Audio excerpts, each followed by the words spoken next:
अहनबदा यामना मरुइबा पाव अमबदे थमजगे नुंगसिबा इना पेबम सना ngasi hing numdang pung aniga makhai adwaida leikhidre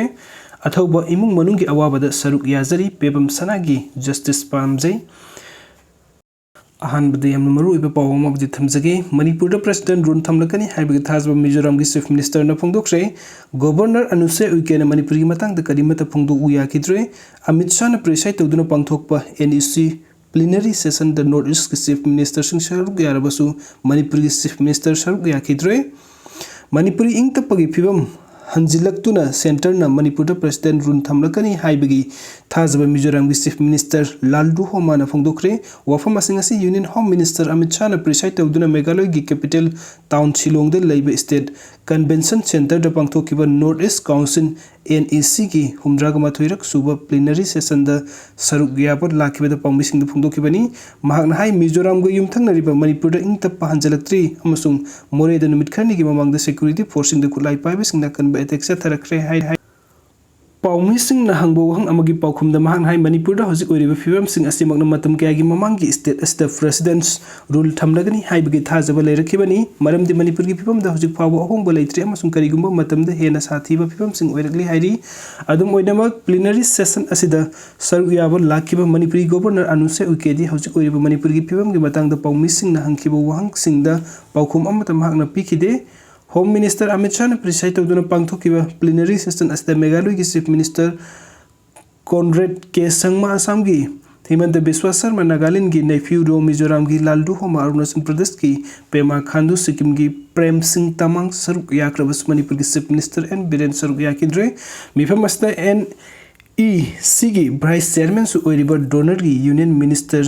G Kishan Reddy saruk yakhibata natana NEC gi Secretary Moses Salaina North Eastern Council asi kumja 2023-24 gi action plan gi matang da presentation ama puthoki amasung vision 2049 document gi oina hojik phawda paikhat kiba thabuk thorum sing mayik sengna tamki donor ministry gi secretary Chanchan Kumar nasu district ministry asna North Eastern state sing gi damakta paikhaliba thabuk thorum sing gi matang da paudam ki panbe abedi thorum asna saruk yaki governor Anusia Uikena NEC gi chairman su oiriba home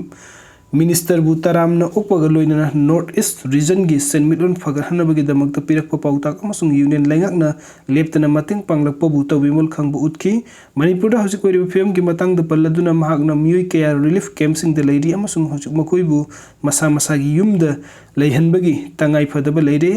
hairaduna maral mathum manghan phikraba miyoi sing asigi relief amasung Marki oiba tingbangi senfam sing kudakta pibinaba home minister gi punging sing sinki loinana victim sing asigi damakta masana masabu thabuk pijanaba amasung mayum makai sajanaba khudongchaba pibinaba so haijaki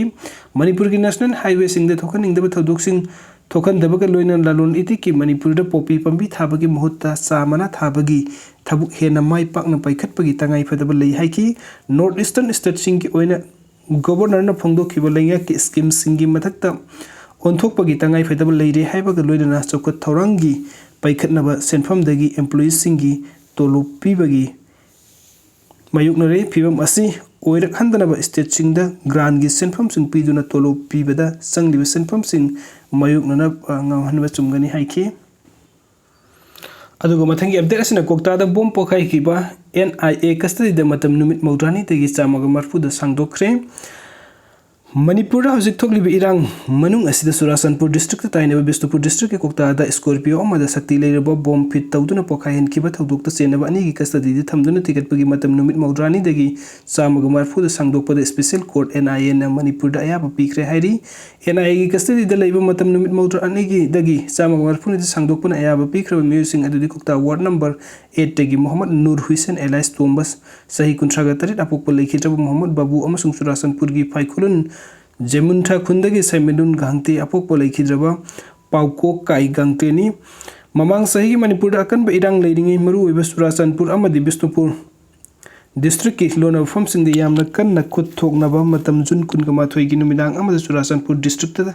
taina leiba Bisnupur district ki kukta ward number 7 ti dim lambi da leiba Kalbert amagi mathakta Scorpio amada fit toba sakti leiba IED amma pokayen ki bani thodok ada कल्बर्ट की सरुक खरा कायबत नतना मी अहुमसु सोखिबनी थौदोक असigi matangda phagakchau ikhai police na case ama register tawki amadi India government ki Ministry of Home Affairs na khangalakpu matung inna NIA branch office Imphal da case ama nauna register tawki NIA ne thigalakkiba ga loina thौदोक asida chenabani haiba Muhammad Nur Hussein kauba ama mamang sahi gi October 3 ta Assam gi Kasarda gi phagatkiba ga loina na October 10 dana Muhammad Islauddin Khoktadagi Phagatki Myanmar amasung Bangladesh ta leiba terror outfit singa lautuna tuna leiba asigi matakta lan hobagi maralda Surasanpur dagi Saimilun Gangte Surasanpur dagi Phagatuna New Delhi gi Tihar jail da leiba dagi case asiga mari leinana NIA na haukiba sahi gi November 2 da NIA da formal oina amuk Phagatki case asiga mari leinana NIA na thigatpada farba musing underground terrorist organization singa lautuna tuna terrorist ki oiba thabuk tawi haiba khangba ngamkiba ga loina Manipur da hojik thoklibi irang asida sabsana jawba jomi revolutionary army ZRA gi lusingba singa marak amu oiriba S Khalian LIC S Khalin Bawi ga Saimilun Gangte ga pau phaunai haiba khangle hari bom pokhain kiba thodok aduga mari leinana Saimilun na Muhammad Nur Hussein amasung Muhammad Islauddin Khan bu nekpani amadi huralakpa Scorpio amada bom fit tawraga makhoi ahumna pokhain kibani haiba NIA ne khangle hari case asiga matangda makata na thigatuna atai miyoi singsu phagatpa ngamnaba amadi mathau taba thabuk sing lokhatpa yanaba farba miyoi sing custody da matam numit maudrani da oibadu samarphu da hengatpinaba NIA na mari leinaba court application tharakibani amadi court na case asiga mari leinaba wafam sing kupna yenglaba matung da yaba piki Manipur gi hojik oiriba phibam asigi khudong chaba loduna miyoi kharji phaba ngamdana leiri hairi wafam NIA na court thamki ngasi NIA gi application gi matang da thakiba hearing adu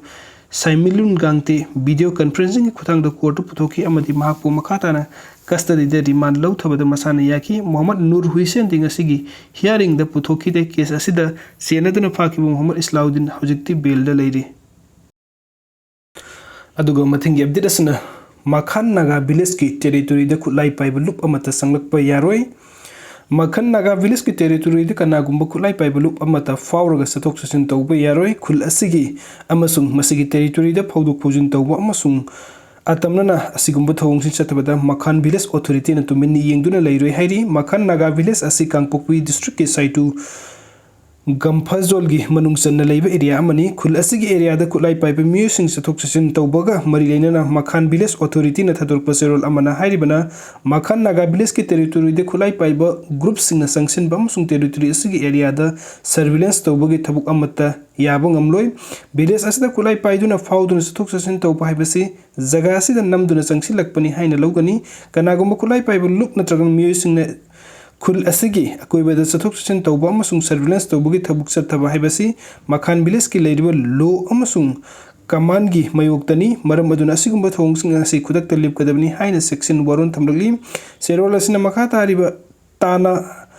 hairibana Makhan village town asi tongan tongan ba jati kaya gi musing na khundabata na tongan tongan ba mafam kaya fauduna chatliba lambi amani lambi asida tribe na tragna community haiba khaidana nungti numit khudingi miyoi kaya fauduna chatli town asi fauduna chatliba sing ningthina masak khangdokna ba amasung registration tawraba matung sathok tawbagi ayaba supiri Makhan village asi Naga village oibaga loinana masida laiminariba community sing ngasi fawba santi amasung nungsi chanana laiminari haiduna